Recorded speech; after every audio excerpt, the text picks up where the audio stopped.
اعوذ باللہ من الشیطان اللعین الرجیم بسم اللہ الرحمن الرحیم۔ کتاب گلشن احباب در کیفیت سیر و سلوک اولی الالباب کے مضامین پر گفتگو جاری ہے۔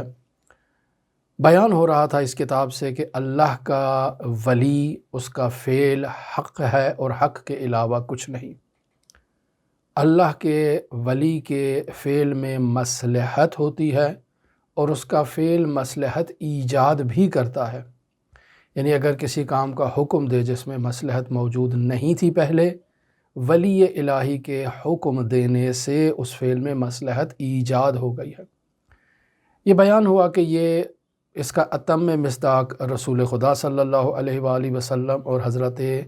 ائمہ معصومین علیہم الصلاۃ بطور اتم حضرت بقیت اللہ الاعظم کی ہستی ہے، لیکن وہ افراد کے جو تعلی طلب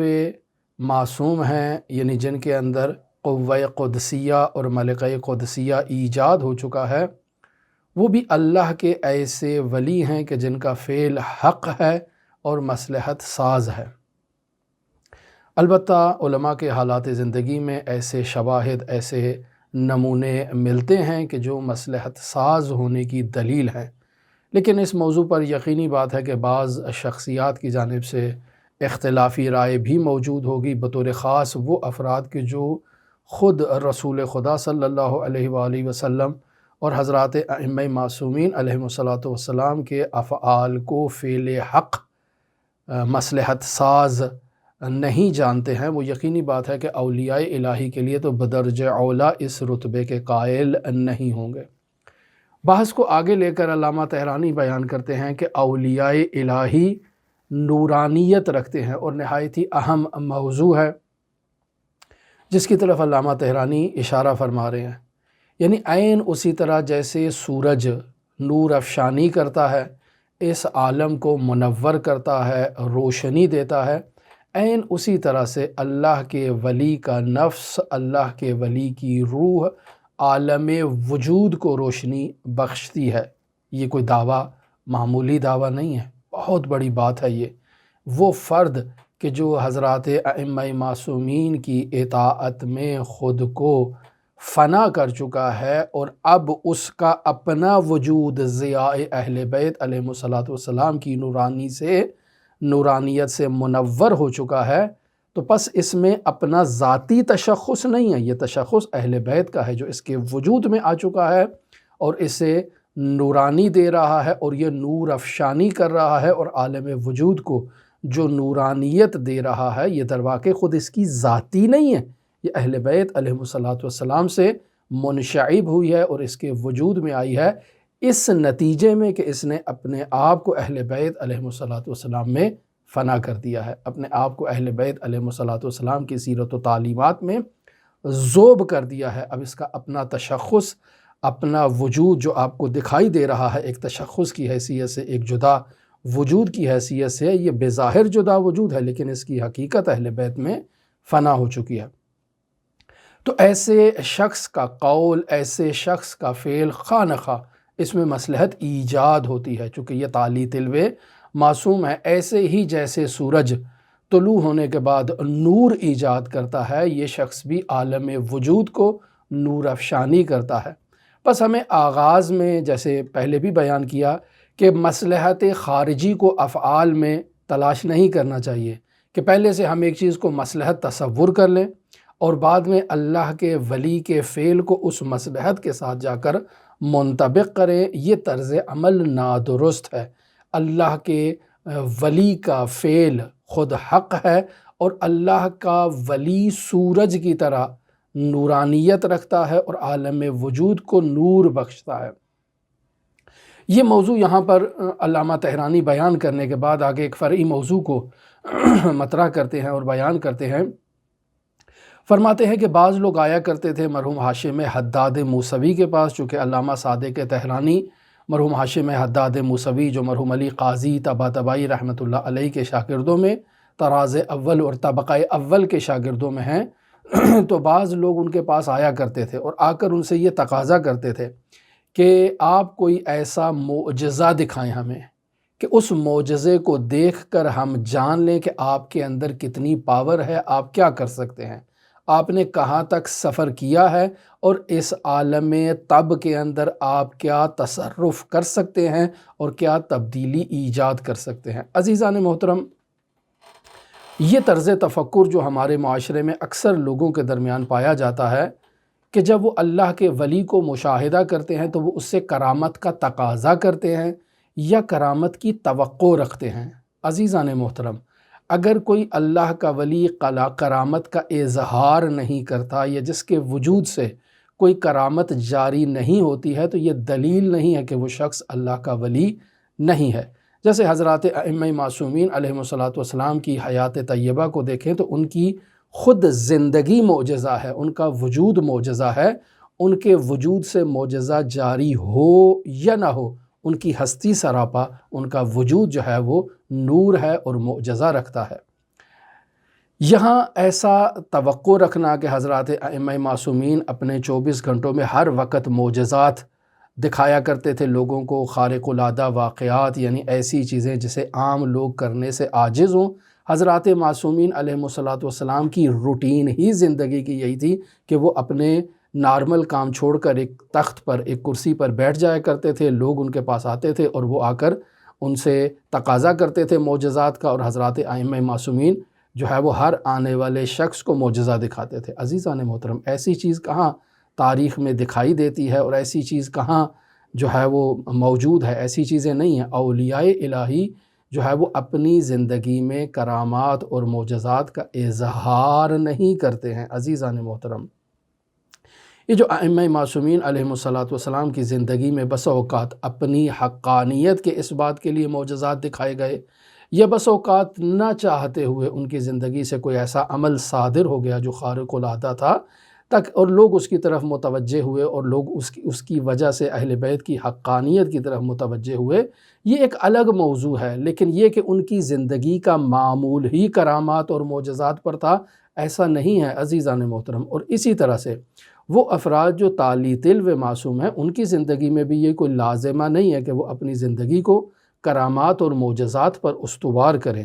اور بطور معمول وہ افراد جو طالع علم ہیں، ان کے وجود کی نورانیت بہت اہل بیت علیہم السلام کی ذات میں فنا ہونے کی وجہ سے انہیں کوئی تھوڑا سا کمال حاصل ہوتا ہے، تھوڑی سی کوئی نورانیت اگر ان لوگوں کے اندر آ جاتی ہے تو یہ اہل بیت علیہم السلام کی بدولت ہے۔ خود ان کی ذات میں کوئی کمال موجود نہیں ہوتا ہے، اور یہ اپنی ذات سے اس قسم کے افعال کے اظہار میں شدید احتیاط کرتے ہیں۔ اس کی بنیادی وجہ کیا ہے؟ اس کی بنیادی وجہ یہ ہے کہ یہ ابھی سفر کی حالت میں ہیں اور خود کو اہل بیت علیہم السلام کی ذوات میں ذوب کرنے کے لیے مزید جد و جہد کر رہے ہیں، مزید آگے جو ہے وہ قدم بڑھا رہے ہیں۔ اور ایسے میں اگر ان کے پیروں میں کرامات کی زنجیر کو باندھ دیا جائے تو ان کا یہ ملکوتی سفر جو عالم ملک سے ملکوت کی طرف انہوں نے سفر کرنا ہے، اس سفر میں رکاوٹ ایجاد ہو جائے گی۔ لہٰذا یہ جتنے بھی خارق العادہ واقعات ہیں جنہیں اولیاء الہی سے توقع کی جاتی ہے، اور ہمارے معاشرے میں لوگ ڈیمانڈ بھی انہی چیزوں کی کرتے ہیں، تقاضا بھی یہی کرتے ہیں کہ مرحوم قاضی کا معجزہ بتائیں، مرحوم قاضی کی کرامات بتائیں۔ عزیزان محترم، قاضی کے زندگی میں اگر کوئی بھی کرامت نہ ہو تو خود قاضی کی زندگی کرامت ہے اور معجزے پر مشتمل ہے کہ جو اہل بیت علیہم السلام کی ذات میں فنا ہو کر قاضی بنا ہے۔ یہ خود ایک بہت بڑی کرامت ہے کہ انسان اپنے نفسوں کو اپنے پیروں تلے اور روند دے، کچل دے، اور پھر آگے خدا کی لقاء کی طرف جو ہے وہ سفر کرے۔ یہ کوئی نارمل آدمی نہیں ہے، اس نے بہت محنت کی ہے اس مقام کو حاصل کرنے کے لیے، اور یہ خود ایک خارق العادہ واقعہ ہے، یہ خود ایک معجزہ ہے، یہ خود ایک کرامت ہے جو ہر کسی کے بس کی بات نہیں ہوتی ہے۔ لہٰذا یہاں علماء دین، فقہا اور ہمارے جو بطور خاص عرفا ہیں وہ بیان کرتے ہیں کہ جس طرح ایک خاتون کے لیے دماء ثلاثہ یعنی حیض، نفاس اور استحاضہ جیسے خون رکاوٹ بنتے ہیں اس خاتون کی ملکوت کی طرف ترقی کی راہ میں، عین اسی طرح سے ایک عارف کے لیے یہ معجزات، یہ کرامات، یہ خارق العادہ واقعات خود رکاوٹ ایجاد کرتے ہیں اس کے ملکوت سے ملکوتی تر ہونے میں۔ لہٰذا ایسی شخصیات کے جو ان امور میں اپنی زندگی کو زیادہ مصروف رکھتی ہیں، ان کے بارے میں علماء کا یہی نظریہ ہے کہ وہ کمال کے مرتبے پر فائز نہیں تھے۔ جیسے مرحوم شیخ حسن علی نخودقی اصفہانی کی، جن کی زندگی میں چیزیں بہت زیادہ تھیں، تو اہل تحقیق یہ بات بیان کرتے ہیں کہ مرحوم نخودقی، اگر ہم ان کا مقایسہ کیا جائے ان کے معاصر عرفاء سے، تو ان کا مقام بہت ہی کم ہے دوسری شخصیات کی نسبت، اور اس کی وجہ یہی امور ہیں کہ جو مرحوم نخودقی سے صادر ہوئے اور جاری ہوا کرتے تھے۔ لہٰذا ایسے میں بعض لوگ آ کر مرحوم حداد سے آ کر تقاضا کریں کہ بھئی ہمیں کوئی معجزہ دکھائیں، ہمیں کوئی کرامت دکھائیں، ہم دیکھنا چاہتے ہیں کہ آپ اس عالم میں وجود میں کیا تصرفات کر سکتے ہیں، کیا تبدیلیاں کر سکتے ہیں۔ در واقع ان کا یہ تقاضا کرنا خود نامعقول تقاضا ہے۔ ایک عارف ہرگز ایسے معاملات کو انجام نہیں دیتا ہے اور ایسی چیزوں میں داخل ہی نہیں ہوتا ہے۔ ممکن ہے بس اوقات اس کو ان چیزوں پر اختیار ہی نہ ہو، اور بس اوقات ممکن ہے اختیار بھی ہو، اللہ نے اسے یہ ولایت عطا کی ہو، لیکن وہ اس ولایت کو استعمال کرنے کا پابند اور مجاز نہ ہو، ایسا بھی ہو سکتا ہے۔ لہٰذا علامہ صادق تہرانی کہتے ہیں کہ میرے بابا مجھے کہا کرتے تھے کہ مرحوم ہاشم حداد کی زندگی خود معجزہ ہے، خود وجود ہاشم حداد معجزہ ہے، کیوں؟ چونکہ اس نے اپنے نفس کو پیروں تلے کچل کے وہ توحید کی طرف سفر کر کے جو کمالات حاصل کیے ہیں، یہ در واقع خود عمل خارق العادہ ہے۔ یہ عام آدمیوں سے عادتاً اس کام کو انجام پانا محالات میں سے ہے، لہٰذا ہر وہ چیز جو عام لوگ انجام نہیں دے سکتے، اگر کوئی انجام دے تو اسے کرامت یا معجزہ کہا کرتے ہیں۔ تو یہ در واقع ان کا وجود اس چیز کا حامل ہوا کرتا تھا۔ پس جو افراد قلب سلیم رکھتے ہیں، ولو اگر انہوں نے سیر و سلوک کے مراحل کو ابھی طے ہی نہیں کیا ہے، حتیٰ اس وادی میں انہوں نے قدم ہی نہیں رکھا ہے، لیکن قلب سلیم رکھتے ہیں، تو وہ اپنے قلب کی نورانیت کے باعث ایسے افراد کے نور کو پہچان لیتے ہیں اور انہیں سمجھ جاتے ہیں۔ لہٰذا ان کے لیے یہ ضروری نہیں ہے کہ ان کو کرامت دکھائی جائے، ان کو معجزہ دکھایا جائے، وہ اپنے نورانی قلب سے اپنے سامنے بیٹھی ہوئی شخصیت کے بارے میں بتا سکتے ہیں کہ یہ شخصیت کس پانی میں ہے، کس مقام پر موجود ہے۔ لہٰذا بطور معمول دیکھا جاتا ہے کہ بعض دوسرے عرفاء کے مقام کو پہچاننے کے لیے ان کے چہرے کو دیکھتے تھے یا ان کی تصویر کو مشاہدہ کرتے تھے اور بتا دیتے تھے کہ یہ کس رتبے پر فائز ہے، کس مقام پر فائز ہے اور کیا اس کا مقام ہے سلوک اللہ میں۔ لہٰذا علامہ تہرانی کہتے ہیں کہ میرے والد بزرگوار مرحوم علامہ حسینی طہرانی کے انتقال کے بعد انہی افراد میں سے ایک فرد جو مرحوم ہاشم حداد سے معجزے کا تقاضا کرنے کے لیے آئے تھے، انہی میں سے ایک فرد جو نہایت روشن ضمیر تھا، نہایت ہی اہل عبادت تھا، لیکن وہ سلوک اللہ کی وادیوں میں داخل نہیں ہوا تھا۔ تو علامہ تہرانی صادق فرماتے ہیں کہ میں حرم مطہر علی ابن موسیٰ رضا علیہ آلاف و تحیت و ثنا میں داخل ہو رہا تھا، تو یہ شخص مجھے راستے میں ملاقات کرتا ہے اور میرے سے میرے والد بزرگوار کے بارے میں سوال کرتا ہے، اور میں انہیں کہتا ہوں کہ میرے بابا کا تو انتقال ہو چکا ہے۔ یعنی افسوس کی بات ہے کہ ایک انسان مشہد میں رہتا ہے، زندگی بسر کرتا ہے، عالم ہے، عابد ہے، حوزہ علمیہ سے وابستہ ہے، لیکن اسے معلوم نہیں کہ علامہ تہرانی کا انتقال ہو چکا ہے۔ ایک عارف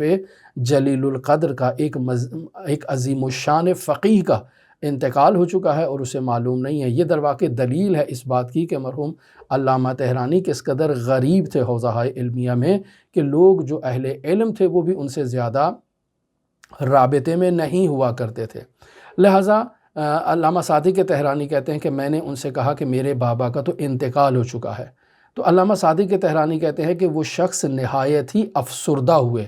اور بہت ہی حسرت میں انہوں نے مجھ سے یہ کہا کہ آپ نہیں جانتے کہ آپ کے والد کا کیا مقام تھا، وہ یک عالم نور بود، یعنی وہ نور مجسم تھے، آپ کے والد نور مجسم تھے، یعنی 2 مرتبہ انہوں نے اس جملے کا تکرار کیا۔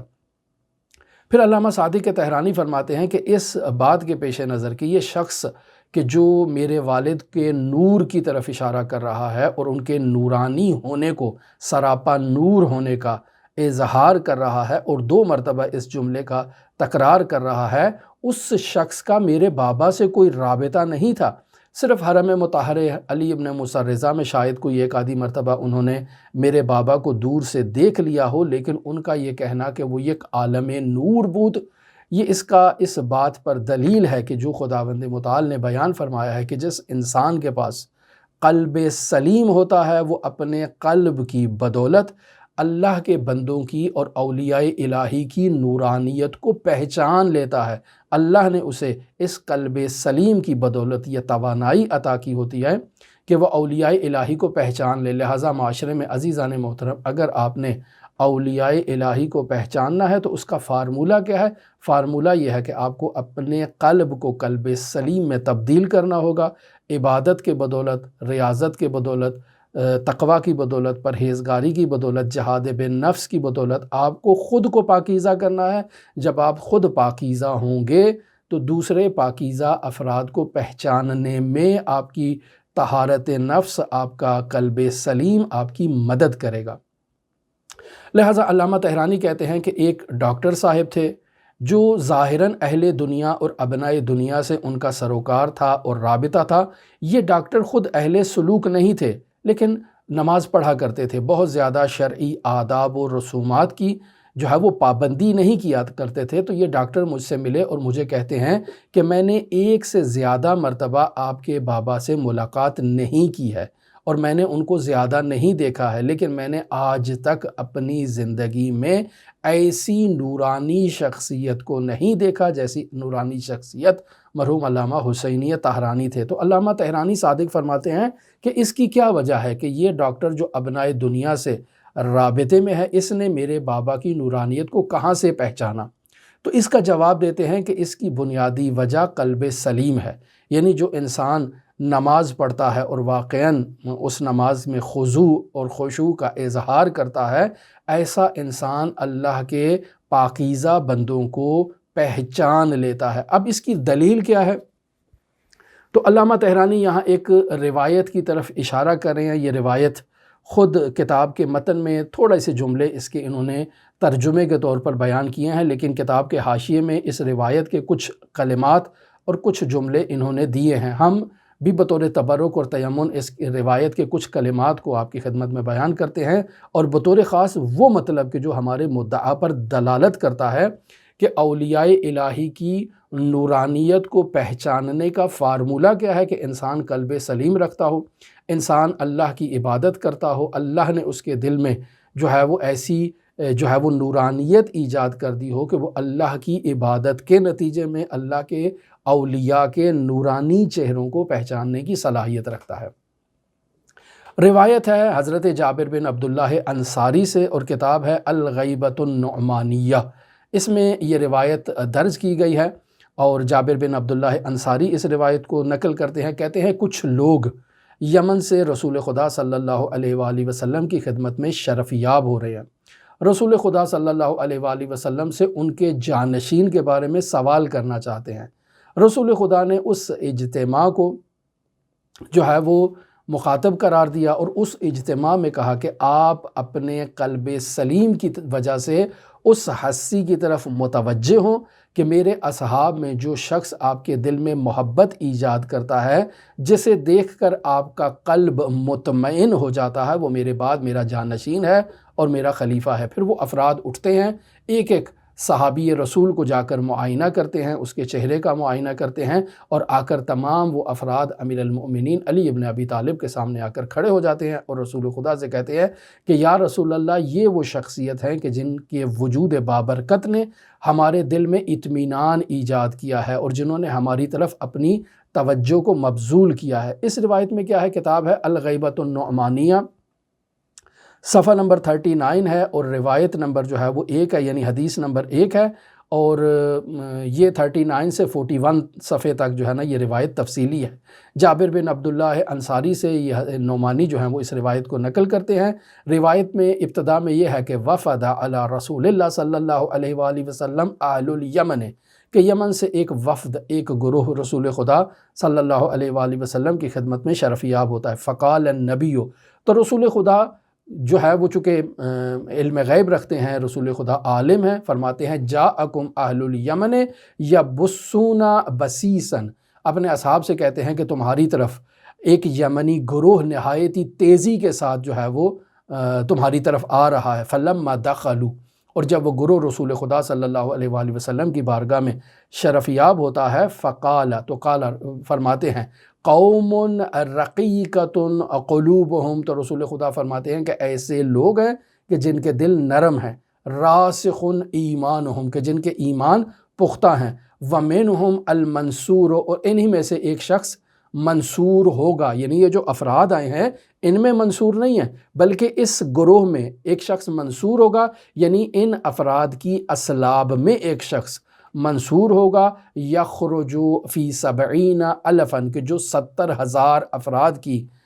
لشکر کے ساتھ جو ہے وہ قیام کرے گا، ینصر خلفی وہ میرے خلف کی مدد کرے گا، وخلف وصی اور میرے وصی کے خلف کی مدد کرے گا، یعنی رسول خدا کے 12 جانشین ہیں، ان 12 جانشینوں میں سے رسول خدا کے ایک جانشین اور رسول خدا کے جانشین کی مدد کرے گا، یعنی اشارہ ہے حضرت صاحب الامر صاحب الزمان اجل اللہ تعالیٰ فرجہ شریف کی جانب کہ وہ یمانی شخص اٹھے گا یمن سے اور وہ امام زمان کی مدد کرے گا، نصرت کرے گا 70,000 کے لشکر کے ساتھ، اور فرماتے ہیں حمائل و سیوفہم المسک کہ ان کی جو تلواریں ہیں ان تلواروں کا جو دستہ ہے وہ اس پر چمڑا ہوگا۔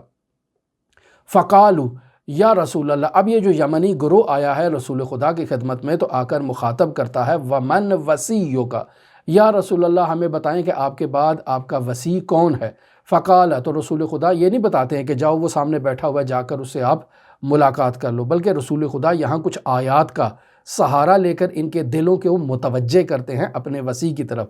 فرماتے ہیں فقال هو الذی امرکم اللہ بالاعتصام بہ، یعنی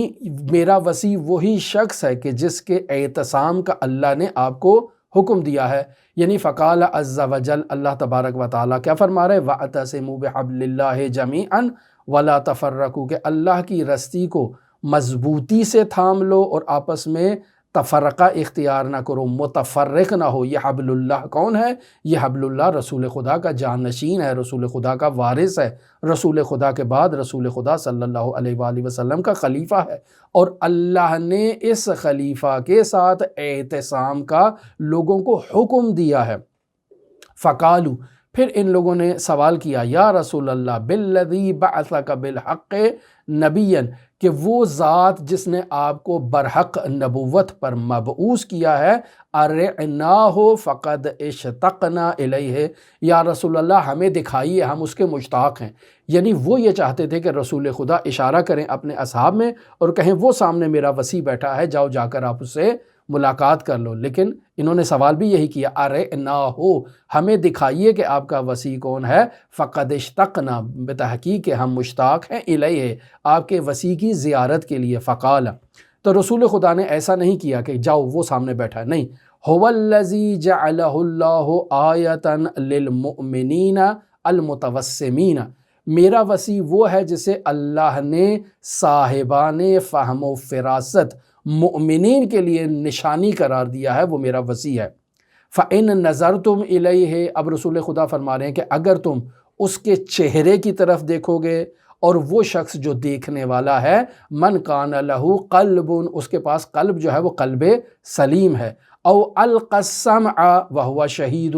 اور وہ جب سنتا ہے تو سنتے وقت وہ شاہد اور حاضر ہوتا ہے، اگر تم ایسی خصوصیات کے حامل ہو اور اس کی طرف اگر تم اس کے چہرے کی طرف دیکھو تو عرف تم اسے پہچان لوگے کہ انہو وصی وہ میرا وصی ہے، کما عرفتم انی نبی جیسے تم نے مجھے دیکھ کر پہچان لیا ہے کہ میں تمہارا نبی ہوں، عین اسی طرح سے تم اس کے چہرے کو دیکھ کر جو ہے وہ چونکہ تم صاحبان فہم و فراست ہو، صاحبان قلب سلیم ہو، تم اس کے چہرے کی طرف دیکھ کر جو ہے وہ متوجہ ہو جاؤ گے کہ میرا وصی کون ہے۔ اب پھر رسول خدا فرماتے ہیں فَتَخَلَّلُ السُّيُوفَ وَتَصَفَّحُ الْوُجُوهَ کہ جاؤ اپنے اصحاب کی طرف رسول خدا اشارہ کر کے کہتے ہیں کہ جاؤ ان صفوف کے اندر چلے جاؤ اور ان اصحاب کے چہروں کو غور سے دیکھو، فَمَنْ أَحْوَتْ إِلَيْهِ قُلُوبُكُمْ فَإِنَّهُ هُوَ کہ ان افراد میں سے جس شخص کی طرف تمہارا دل متوجہ ہوتا ہے وہ شخص میرا وصی ہے۔ کیوں؟ لِأَنَّ اللَّهَ عَزَّ وَجَلَّ يَقُولُ فِي كِتَابِهِ چونکہ اللہ تبارک و تعالیٰ نے قرآن مجید میں سورہ ابراہیم کی آیت نمبر 37 میں ارشاد فرمایا ہے فَجْعَلْ أَفْئِدَةً مِّنَ النَّاسِ یستحوی الیہم کہ اگر یعنی وہ اللہ سے لوگ تقاضا کر رہے ہیں کہ اے میرے پروردگار، اے ہمارے رب، اے ہمارے مالک، اے ہمارے خالق، فجعل افئدۃ من الناس کہ کچھ لوگوں کے دل ان کی طرف مائل ہو جائیں گے، یعنی اللہ ان کے دلوں کو اس کی طرف مائل کر دے گا۔ صرف اس کی طرف نہیں، رسول خدا فرماتے ہیں اے الیہ و الی ذریتہ، یعنی اس ہستی کی طرف بھی اللہ ان کے دلوں کو مائل کر دے گا اور اس کی ذریت کی طرف بھی اللہ ان کے دلوں کو مائل کر دے گا۔ ثم قال، پھر رسول خدا نے ان کو حکم دیا، فتخللوا الصفوف وتصفحوا الوجوہ، یعنی وہ لوگ اٹھتے ہیں رسول خدا کے حکم کے بعد اور صفوف میں ایک ایک فرد کے جا کر چہرے کو دیکھتے ہیں اور اس کے چہرے کا معائنہ کرتے ہیں۔ اب یہاں راوی بیان کرتا ہے کہ اٹھنے والے افراد میں سے کون تھا۔ فرماتے ہیں کہ اشعریوں میں سے ابو عامر اشعری اٹھتا ہے، خولانیوں میں سے ابو غرہ خولانی اٹھتا ہے، بنی قیس میں سے زبیان اور عثمان بن قیس اٹھتا ہے، اور دوسیوں میں سے جو ہے وہ ارنہ دوسی اٹھتا ہے۔ یہ افراد اٹھتے ہیں جستجو کرنے کے لیے تاکہ ایک ایک صحابی کا معائنہ کیا جائے اور ان میں سے رسول خدا کے جانشین کو نکالا جائے اور دیکھا جائے کون ہے۔ فقالو، یہ کہتے ہیں تمام معائنہ کرنے کے بعد ایک شخصیت کے سامنے آ کر کھڑے ہو جاتے ہیں اور کہتے ہیں قالو ھذا احوت افئدتنا یا رسول اللہ، اے رسول خدا یہ وہ شخص ہے کہ جس کے طرف ہمارے دل مائل ہو گئے ہیں۔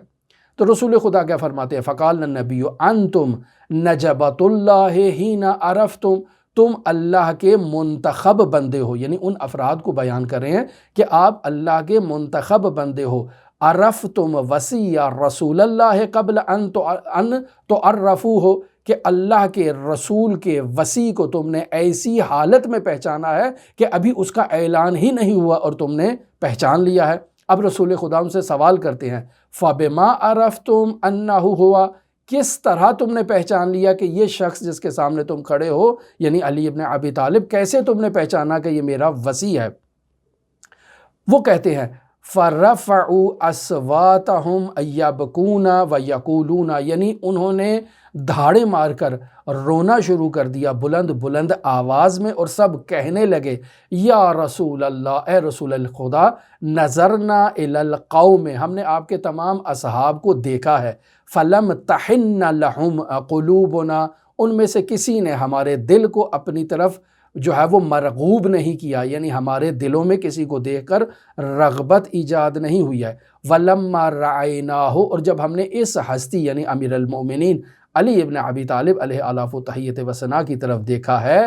رجفت قلوبنا، تو ہمارے دلوں میں پہلے اضطراب ایجاد ہوا، یعنی آپ جب اللہ کے ولی کے سامنے جاتے ہیں تو آپ کے دل کی دھڑکن جو ہے نا وہ تیز ہو جاتی ہے، تیزی سے آپ کے اندر ایک اضطراب کی کیفیت آتی ہے۔ ثمت معنت نفوسنا، اور اس کے بعد ہمارے دلوں میں اطمینان کی کیفیت ایجاد ہو چکی ہے۔ ونجاشت اقبادنا، یعنی ہمارے جگر جو ہے وہ اس کی طرف رغبت کی وجہ سے، شدت کی وجہ سے جو ہے وہ گرم ہو گئے ہیں۔ وحملت اعیننا، اور ہماری آنکھوں سے بے ساختہ آنسو جاری ہونا شروع ہو گئے ہیں۔ وانسلجت صدورنا، اور اس کے بعد ہمارے دل جو ہے وہ مطمئن ہو گئے ہیں اور ٹھنڈے ہو گئے ہیں۔ حتیٰ کأنہ لنا اب ونحن لہ بنون، یعنی گویا کہ اس کے پاس پہنچ کر ایسے اطمینان کی ہمیں کیفیت آئی ہے جیسے ہم اپنے باپ کی آغوش میں آ چکے ہیں، یعنی وہ ہمارا باپ ہے اور ہم اس کے بیٹے ہیں، ہمیں ایسے ان کے ساتھ رابطہ ابوت و بنوت دکھائی دے رہا ہے۔ بس عزیزان محترم، یہ روایت کافی طولانی ہے، میں اس روایت کا فقط لب مطلب جو بیان کیا جو ہماری مدعا سے جو ہے وہ دلالت رکھتا تھا، اور وہ یہی تھا کہ آپ نے اللہ کے ولی کو نہیں پہچانتے، اور اللہ کے ولی کو پہچاننا ہے تو کیا طریقہ ہے؟ یہ ہے کہ آپ جب اس کے چہرے کی طرف دیکھیں گے تو آپ کے وجود میں اضطراب ایجاد ہوگا، پھر اضطراب ایجاد ہونے کے بعد جو ہے وہ آپ کے قلب اس کی طرف مائل ہوں گے، سکون ایجاد ہو جائے گا، آپ کی آنکھوں سے آنسو جاری ہونا شروع ہو جائیں گے، اور آپ کے وجود میں ایک اطمینان کی کیفیت ایجاد ہو جائے گی۔ علامہ صادق طہرانی کہتے ہیں کہ یہ جو افراد یمن سے آئے تھے رسول خدا کی بارگاہ میں، اور رسول خدا سے آ کر انہوں نے جو تقاضا کیا تھا رسول خدا کے جانشین کا، یہ اس سے پہلے علی ابن ابی طالب کو نہیں پہچانتے تھے، لیکن چونکہ قلب سلیم رکھتے تھے، لہٰذا اس قلب سلیم کی بدولت اگرچہ یہ اہل سلوک نہیں تھے، انہوں نے اپنی جو قلب سلیم کی بدولت علی ابن ابی طالب کی نورانیت کو پہچان لیا۔ پس اسی طرح سے اللہ کے ولی جو ہیں وہ نور افشانی کرتے ہیں۔ وہ افراد جن کے قلب نورانی ہوں، اگرچہ وہ سیر و سلوک کی راہ پر گامزن نہیں ہیں، وہ اللہ کے اولیاء کو اپنے قلب سلیم کی بدولت جو ہے وہ پہچان لیتے ہیں، ان کی طرف رغبت اختیار کرتے ہیں، ان کی طرف متوجہ ہو جاتے ہیں اور ان سے مانوس ہو جاتے ہیں۔ تو عزیزان محترم، لب مطلب کہ اولیاء الہی ایسی نورانیت رکھتے ہیں۔ اگر ہم اولیاء الہی کی طرف متوجہ ہونا چاہتے ہیں، ان کو پہچاننا چاہتے ہیں، تو یہ فارمولہ ہے جو علامہ طحرانی نے اپنے والد بزرگوار سے بیان کیا، اور یہی فارمولہ اس روایت میں غیبت نعمانیہ میں جابر بن عبداللہ انصاری کی روایت میں رسول خدا صلی اللہ علیہ وآلہ وسلم نے اصحاب کو جو یمن سے آئے تھے انہیں فارمولے بتائے آیات کی روشنی میں، اور پھر انہوں نے جا کر خود تفحص کیا اور رسول خدا کے جانشین کو ایسی حالت میں جو ہے وہ پہچان لیا کہ ابھی اس کا اعلان نہیں ہوا تھا۔ یہ کس وجہ سے ہے؟ چونکہ ان کے پاس قلب سلیم موجود تھا۔ دعا گو ہیں خداوند متعال ہمیں بھی ایسی جو ہے وہ ایسا قلب سلیم عطا کرے کہ ہم اولیاء الہی کو اسی طرح سے پہچان لیں، ان کی طرف متوجہ ہوں اور ان سے فیض نورانی حاصل کریں، اہل بیت علیہ الصلوۃ کے معارف نورانیہ کو ان سے حاصل کریں اور خود کو مزید نورانی سے نورانی تر کریں۔ دعا گو ہے خداوند متعال منجی عالم بشریت حضرت صاحب العصر، صاحب الامر، صاحب الزمان کے ظہور میں تعجیل فرمائے اور ہمیں حضرت کے اصحاب و اعوان و انصار کی فہرست میں شمار فرمائے۔ اللہم صلی علی محمد و آل محمد وعجل فرج قائم آل محمد۔